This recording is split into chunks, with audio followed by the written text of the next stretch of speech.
परम पूज्य गुरुदेव परम वंदनीय माताजी सूक्ष्म रूप से विद्यमान है। नमन करता हूँ, मानव मात्र को प्रणाम करता हूँ, आदि शक्ति माँ गायत्री को प्रणाम करता हूँ, जिनकी वजह से संपूर्ण प्राणियों के साथ साथ मानव प्राणी भी धरती पर अपना जीवन काल पूर्ण करते हैं। वो आदि शक्ति माँ गायत्री बिजली रूपी सत्ता है। वो बिजली की तरह सत्ता है जो प्राण के रूप में संपूर्ण प्राणियों में व्याप्त है।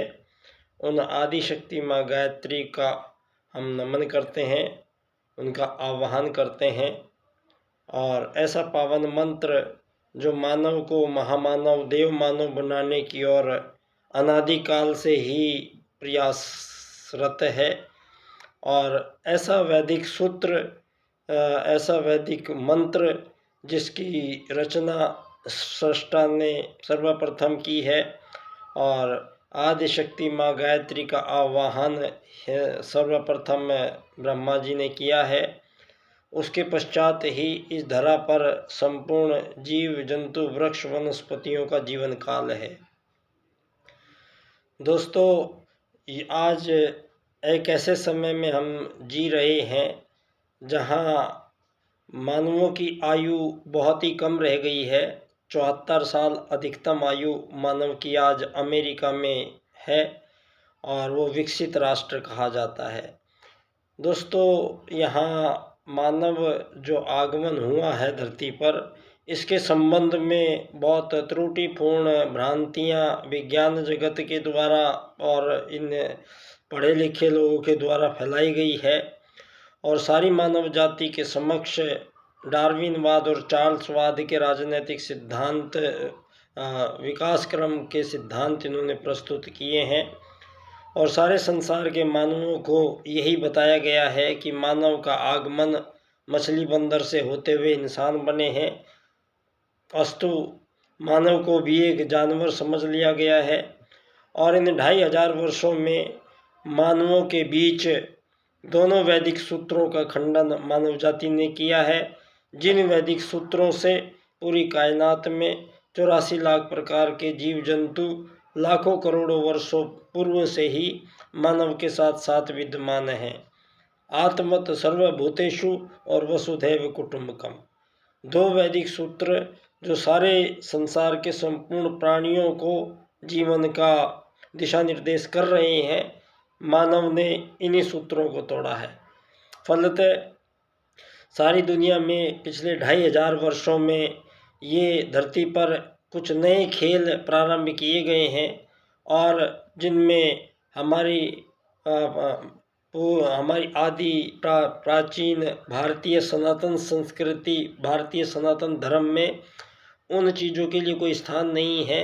ये सब बाद की बातें हुई हैं, जिनमें से मोटे तौर पर जो धरती पर सबसे बड़ा षड्यंत्र हुआ है मानवों के बीच, वो हुआ है किसी भी मानव को यहाँ धरती पर अमीर बनाना और गरीब बनाना।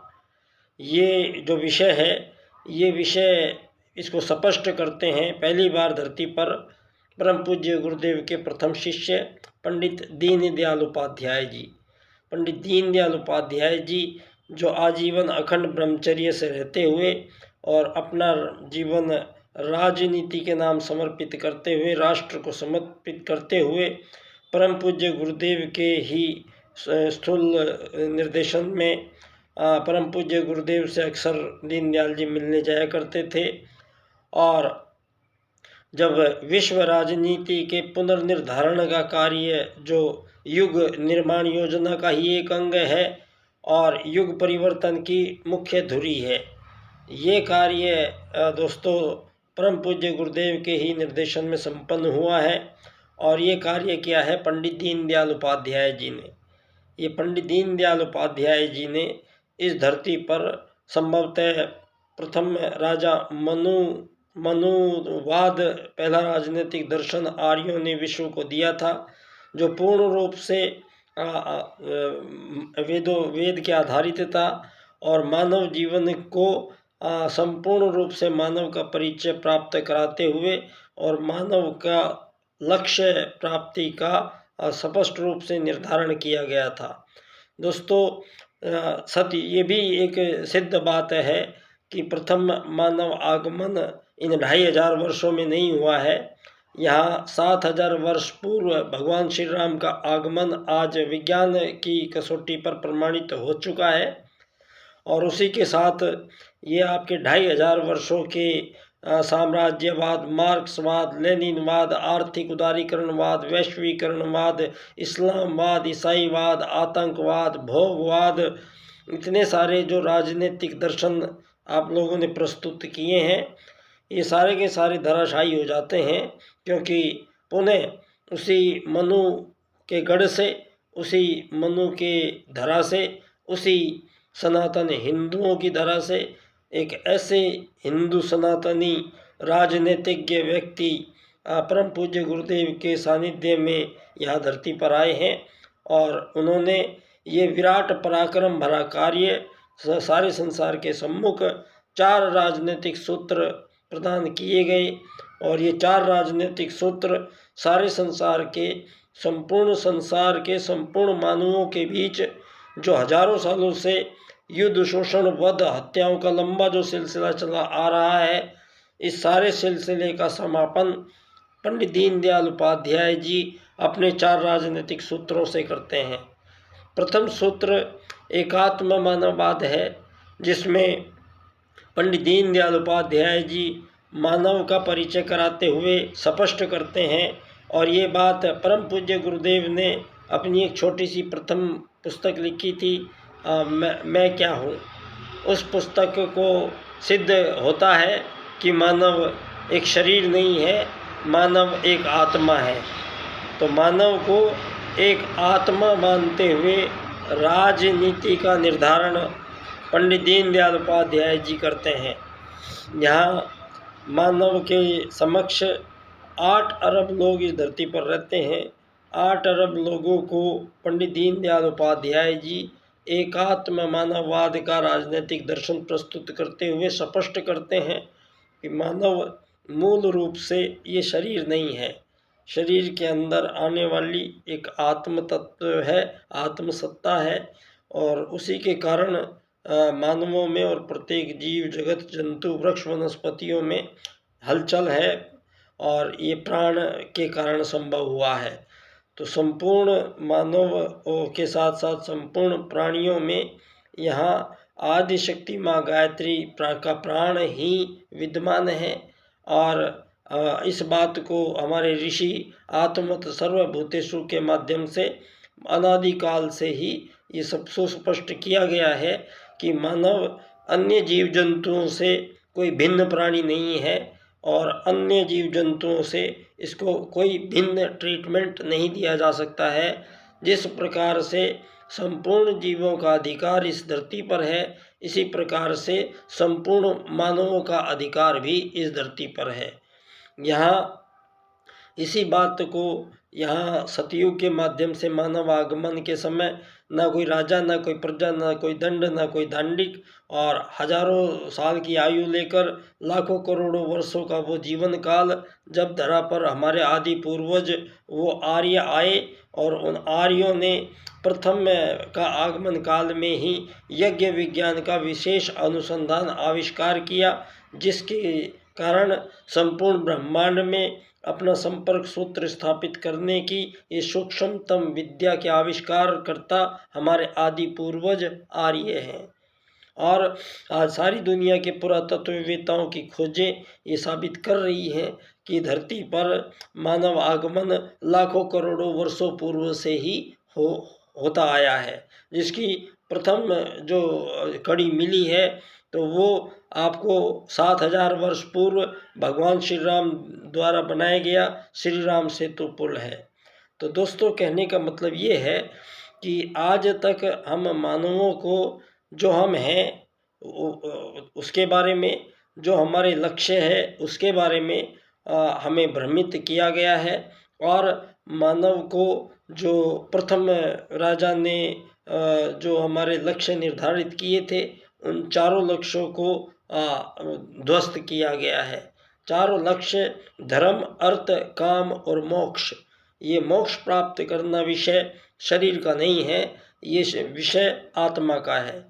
तो मानव को आत्मवत् सर्वभूतेषु के अनुसार एक शरीर नहीं मानकर एक आत्मा मानते हैं पंडित दीनदयाल उपाध्याय जी, और सारे संसार के मानवों को एक समान आत्मा मानते हैं दीनदयाल उपाध्याय जी। और सारे संसार के मानवों के बीच संपूर्ण प्रकार के विभेजन और विभेद जो मानवों ने कृत्रिम रूप से पैदा किए हैं उनका सिरे से पूर्ण रूप से खंडन करते हैं। जिनमें सबसे मुख्य बात जो धरती पर आई है वो है कोई अमीर बनेगा, कोई गरीब बनेगा, कोई मालिक बनेगा, कोई नौकर बनेगा।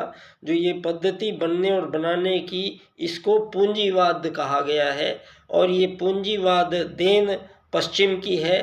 इस बात का खुलासा पंडित दीनदयाल उपाध्याय जी अपने आर्थिक लोकतंत्र और अर्थायाम के सूत्र से स्पष्ट करते हैं। और स्पष्ट करते हैं कि अर्थायाम में यहाँ हमारे आदि प्राचीन भारत में लाखों करोड़ों वर्षों से ही सामान का आदान प्रदान बहुत सुदूर देशों में हम लोग करते आए हैं, और वहाँ का सामान हमारे यहाँ आता चला गया है। और यहाँ जो हजारों लाखों साल में मानव जो भी तो विनिमय करते थे, वस्तु विनिमय करते थे, उसके बदले में कोई रुपया, सोना, चांदी, डॉलर देने का कोई विधान यहाँ कायनात में परमात्मा ने नहीं बनाया है। तो यहाँ कुछ लेने देने का कुछ विधान नहीं था। और यहाँ सेवा सहायता के बदले कोई किसी धन संपत्ति रुपए की लेन देन की कोई बात यहाँ पर नहीं है, क्योंकि ये दोनों ही सूत्र का खंडन करता है जो पश्चिम ने किया है। और कोई भी वस्तु विनिमय के बदले धन, डॉलर, रुपया लेने देने का जो प्रावधान पैदा किया गया है, यही पूंजीवाद है।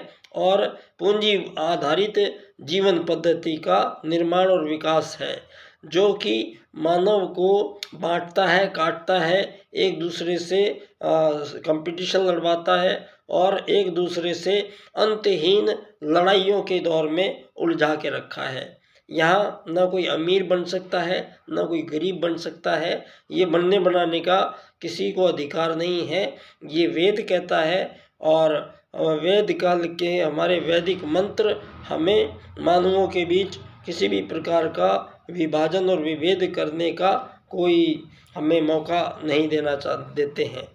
तो दुनिया में सबसे बड़ी जो दिक्कत हुई है, आज मैं काफ़ी दिनों से पंडित दीनदयाल उपाध्याय जी के अर्थायाम और एकात्म मानववाद के राजनीतिक दर्शन पर आप सब लोगों के सम्मुख अपने विचार मैंने रखे हैं, लेकिन आज तक कोई सुन के दोबारा से इन विचारों को जानना नहीं चाहता है, सुनना नहीं चाहता है। कारण ये है क्योंकि ये जो अमीर बनेगा, गरीब बनेगा, और जब अमीर गरीब बनने की पद्धति पर ब्रेक लगाए जाते हैं तो ये सारे आरएसएस और मोदी साहब और भाजपा, इनके कानों में जूं तक नहीं रेंगती है कि पंडित दीनदयाल उपाध्याय जी के इस राजनीतिक सूत्र पर एक बार चर्चा कर ली जाए। आखिर दीनदयाल उपाध्याय जी ऐसी थ्योरी कैसे प्रस्तुत करते हैं, कैसे इस प्रकार से वो व्यवस्था करते हैं। इस बात पर दीनदयाल के हजारों सैकड़ों संस्थान बने पड़े हैं भारत में, और बड़े बड़े व्याख्यान ये हर बार करवाते आए हैं, लेकिन अर्थायाम पे कोई व्याख्यान, एकात्मवाद पर कोई व्याख्यान स्पष्ट रूप से इनमें से आज तक कोई नहीं कराना चाहता है।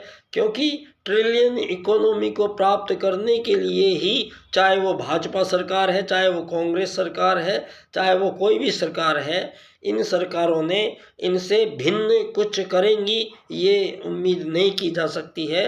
क्योंकि चाहे वो कोई भी सरकार आए, ये सारी सरकारें आर्थिक वैश्वीकरणवाद की नीतियों से संचालित होने के लिए बांधी गई है, जो काम आज़ादी के 5 साल पहले ही कर दिया गया था।